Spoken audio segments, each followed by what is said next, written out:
So as we approach this lovely topic, we're going to be looking at our friend family of functions, and we are going to analyze transformations of graphs.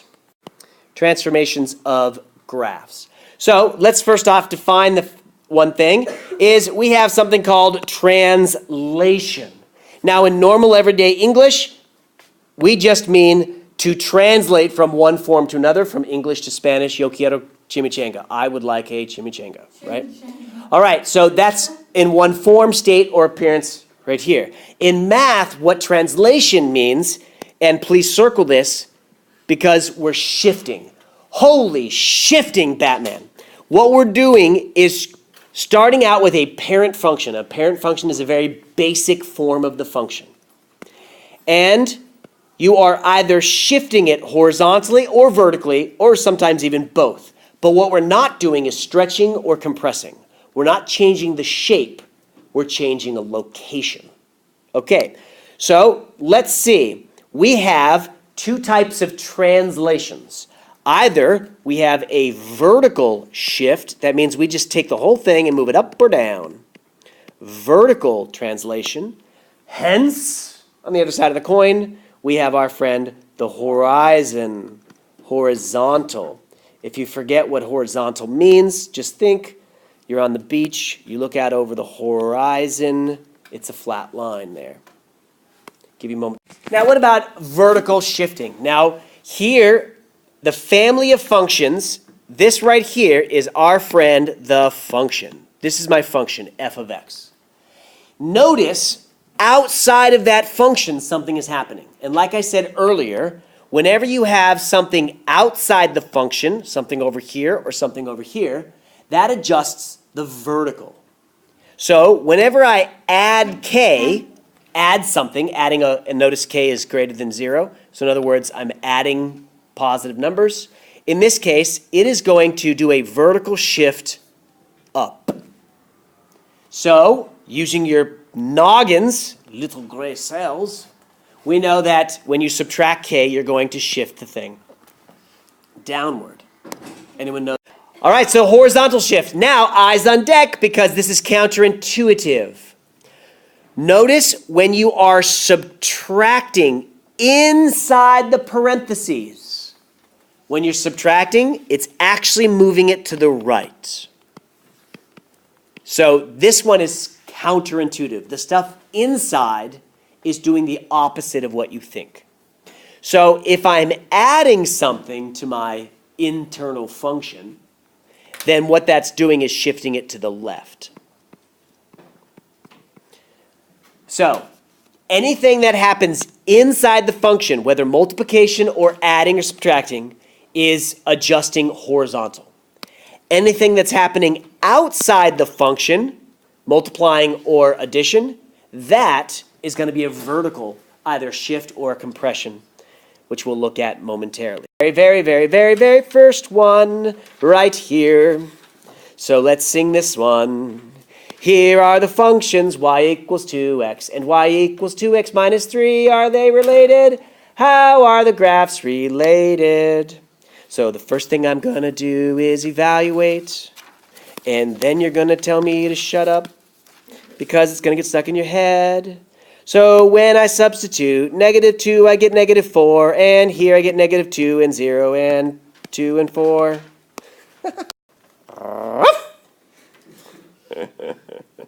All right, so with the paper, I'm going to graph this one. -4 spits out a -2 gives me -4. And then -1 gives me -2. 0 is 0.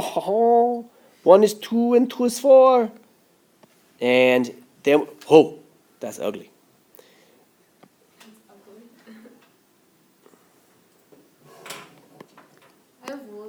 All right, speaking of irritated, let's continue on and talk more math. So now I'm going to substitute, this time I'm going to substitute a -2 into this function. So -2 times 2 is -4, minus 3 is -7. So we can even graph that right now if we want. -2 gives me -7, which is slightly off the graph right here. Now continue on. This one will give me a negative 5. So at negative 1, I get a negative 5. 0 gives me a negative 3. So 0 is a negative 3 right there. 1 gives me a negative 1. Graphs me there. And lastly, 2 gives me a positive 1. Gives me there. All right. And so when I do graph this puppy, I get that guy.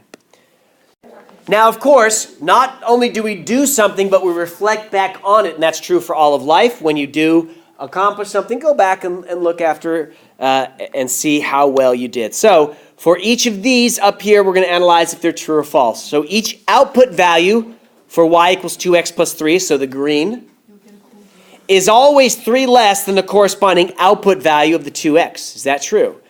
This one is 2 less than that, less than that, less than that, and this, of course, is true. So let's continue on. The graph of 2x minus 3, that's the green stuff, this graph over here, is stretched vertically. Did I grab this right here and grab this right here and stretch it out? No. No, I didn't. So in this case, it's simply false. Now let's continue on. All right, so this here, the graph of 2x minus 3, is the graph of 2x minus, or just 2x, translated down? Did I just take the purple and shift it down? Yes. C. C for you polyglots, that means yes. Polyglot, what's that? Polyglot means one who speaks many languages. I speak one language, and that is English, English. Wouldn't that be for the ones who are monoglots? Monoglots are just one. Polyglots are many. More than one. All right, graphs of 2x minus 3 and the graphs of 2x are parallel. And of course, we knew that. Why? Because parallel lines have the same slope. Dun, dun, dun, dun, dun. Fine, I messed up. There. What's wrong with it? I know, I'm just yanking your chain here. Okay, so let's see.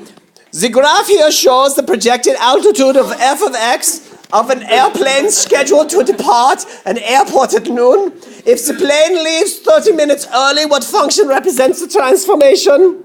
So yeah, what we have here is that it leaves at 0 and goes up to here, and then goes up to here. And then after 1 hour, it is all the way to the top. So, now here's the deal. We have a graph. Which graph shows the plane leaving early? The plane that leaves early. So notice over here, it starts at hour 0, and then about hour 1, it's at max height. So talk about it with your neighbor. Which of these represents an earlier leave time? It doesn't matter where you look here. So this one, if you look at the original problem, when they land, it lands at 3 o'clock. So what you were saying was that this guy is 3 o'clock over here, and it lands early. This one still lands at 3, and this one over here, lastly, lands at 3:30. So this one is late. This one is on time. And so this one is an early departure. And that's the one it asks us to do. Which one leaves early? And of course, what's different about this graph? And it's not a problem. It's that it looks like this one shifts to the right, this one does not shift, and this one looks like it shifts way to the right, but it doesn't, because the 0 is actually put there, as opposed to 0 being on the edge here. Hot diggity. So take a gander here. Which function represents this transformation?